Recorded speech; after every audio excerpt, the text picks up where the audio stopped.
Evan, ano yung rason ng depensa? Bakit pinunamuli nila yung mga gagamiting exhibits ng prosecution? Aga, ayon sa depensa, hindi agad nila natanggap itong mga dokumento na kalakip sa judicial affidavit na gagamitin ngayong araw para sa bail petition hearing. Anila, itong late submission na ito ay malinaw na paglabag sa rules of court. Ipinagpatuloy ngayong araw ang pagdinig sa bail petition sa kasong malversation ng 9 na opisyal ng DPWH Mimaropa na sangkot sa umanay flood control scandal sa Oriental Mindoro.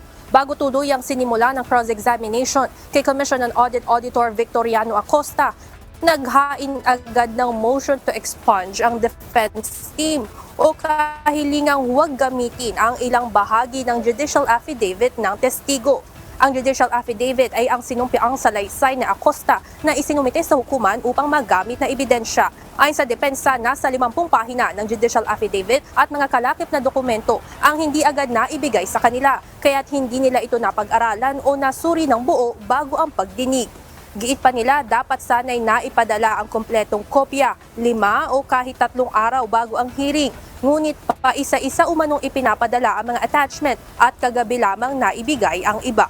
Para sa mga abogado ng mga akusado, napapadalas ang ganitong lapses mula sa prosekusyon at malinaw umano itong labag sa patakaran ng korte. Kinumpirma naman ng prosekusyon na may ilang attachments sa exhibits ang hindi nila agad naipadala. Ngunit iginiit na naisumite nila sa tamang oras ang mismong judicial affidavit. Sa naging desisyon ng hukuman, hindi pinagbigyan ng mosyon ng depensa na huwag gamitin ang mga hindi agad naisumiting dokumento. Gayunman, pinagmulta ang prosekusyon ng 1,000 piso dahil sa insidente ng late submission.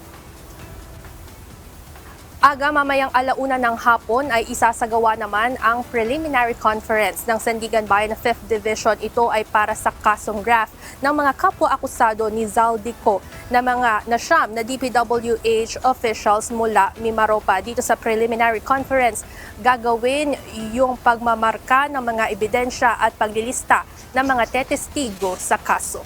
Yan muna ang update mula dito sa Sandigan Bayan. Balik sa inyo dyan, Aga.